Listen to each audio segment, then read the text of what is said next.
Anyway, Church abuse. Church abuse. Ano din? Please name. Sige, ano po gagawin sa akin?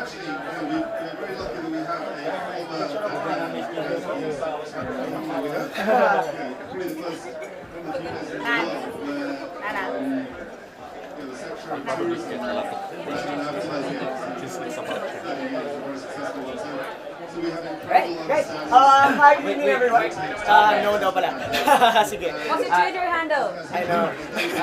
Everyone, feel free to ask questions if you have.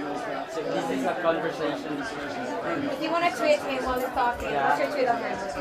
It's at ACBitangkol, ACBITAH. Don't forget hash bawal. Hash bawal, yes. Alright, so anyway, let me start by telling you a story. As a kid, I really loved reading and I really loved listening and sharing stories. Too much, in fact, I felt that I don't know, I've been living a life, trying to realize all of these stories. And there's this particular and rather irrational feeling that I had around this. Because I remember my nanay once saying, "Hoy, AC, bawal ka umalis dyan. Bawal ka lumabas dyan. Kasi kukunin ka ng mga Bombay. Benta ka ng mga Bombay." Kukunin ka ng Bombay? Yes. And there are a lot of those instances back when I was a kid. But one particular instance, or one particular story that really affected me, was this popular book, and I'm pretty sure all of you know about this. It's the Bible. My first encounter with the Bible was during that one fateful afternoon. I was really bored out of my wits. I had nothing else to do. I had nothing else to watch, and I didn't have any playmates at that time. And so I settled for that book by the altar. So what happened was, well, I had this habit back then, skipping through the last chapter of books, just to decide whether this book is certainly is good or not. So that habit led me to the book of Revelations. And yes, I skipped to the most exciting part of the Bible. Thank you very much. And it was quite awesome. It was quite awesome because I had this feeling that I was being introduced to this one really awesome, violent, bloodthirsty dude who's actually God. I mean, imagine that. Which part of the Bible? Revelation. It's all about destruction. Yes, it's all about destruction. It's all about violence and all of that. And what's really interesting is that, wait, let me check my code. Yes. That hash bawal. That hash bawal. Yes, this is bawal. But sige. So anyway, so it was everything a boy like you could ever ask for from a work of literature. And that's saying a lot. That's saying a lot. Because days after I actually read my first book from the Bible, I accidentally came across a stash of my relatives' Playboy magazine. Nice. And sadly, the experience of scanning through those Playboy magazines did not really top that experience of reading the book of Revelation. So that's the revelation. Of course. It's obvious. So anyway, yes. Ayan. Then school and Christian living came to validate everything that I ever picked up from that Bible. So that awesome, disruptive bloodthirsty dude that I met in the Bible was being taught in my Catholic school. That Okay. same dude. Hi guys. Wow. Quick interruption. So we're not going to be using the microphone anymore. Thank you. Thank you! Bawal microphone! Hash bawal. Bawal microphone! Thank you. Alright. So awesome. So where was I? So that this awesome, disruptive, violent, and bloodthirsty dude that I got introduced to during my Bible days was the same dude that was really looking at me day in and day out. Kahit nasa CR ako, kahit naliligo ako, checking if I was doing something wrong. Alright, and that really disturbed me. Kasi even if I come home, ganun din eh. It would always be the same. Sasabihin sa akin ng family ko, "Lagot ka, Asia, sama-sama mo, susumukan namin kay Papa God." And it's really, it's really annoying. Siguro, another story, it didn't help but during my first Holy Communion. Something happened. Really, yeah, something happened. So we were outside of the church, and I was dressed in this really white, just like this one, just like this one. I felt really pure, really angelic, really innocent, And while I was thinking of all those things, I heard my principal screaming from the inside of the church. So, being the curious person that I am, I took a peek and I saw this boy around my age, wearing a gray sandal and tattooed shorts. And he was seated at one of the pews. And this really struck me because he was crying, the principal was screaming at him, and all he wanted was just to be part of that ceremony of being in the mass. And why not? Because the church back then was decked with white balloons, really pretty flowers, and the red carpet was laid out for everyone. And I could hear him crying, just insisting that he stay and be part of the ceremony. But it never happened. It was futile. Because a few minutes after, that kid was being dragged out of the church by my principal and the janitor. Yeah. And soon after we had the first communion, like nothing happened. And what a way to welcome me to the Catholic community. It's really annoying. And oh my God, I am not even halfway through my speech. So anyway, I guess I'll just put this in a blog then, and I'll link it in my Twitter account. Right? Wait. What's the bawal? What's the bawal? I don't know. A lot of things.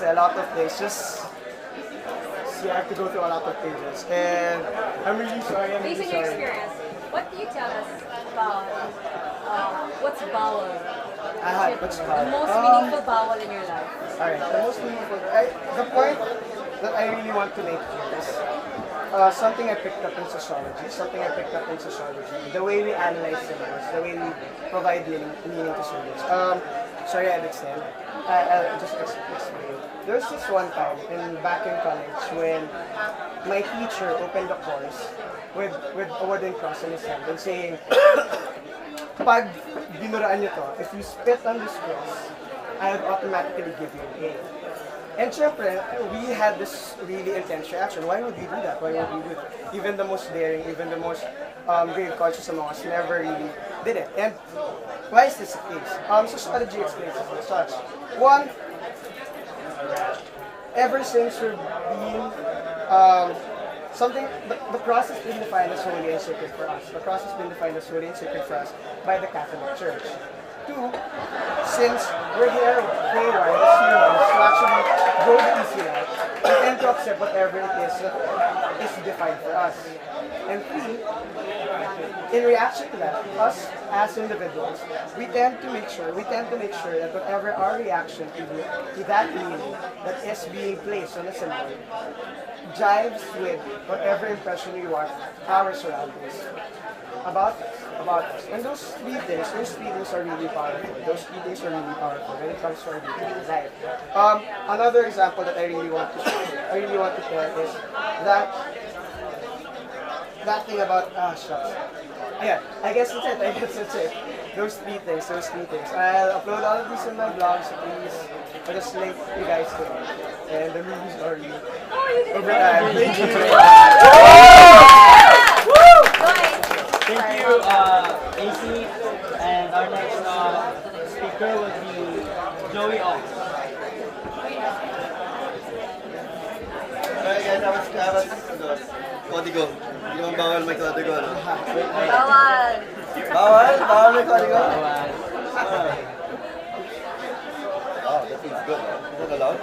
Bawal din yan. Everything is bawal.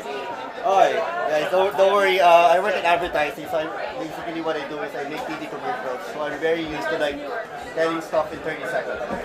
You know, my speech is gonna be really fast. Who watches Mad Men? Me. Guys, I guess everyone knows Season 5. about Don Draper and all that. So today, I only realized how serious this thing was this morning, and I saw it on Facebook.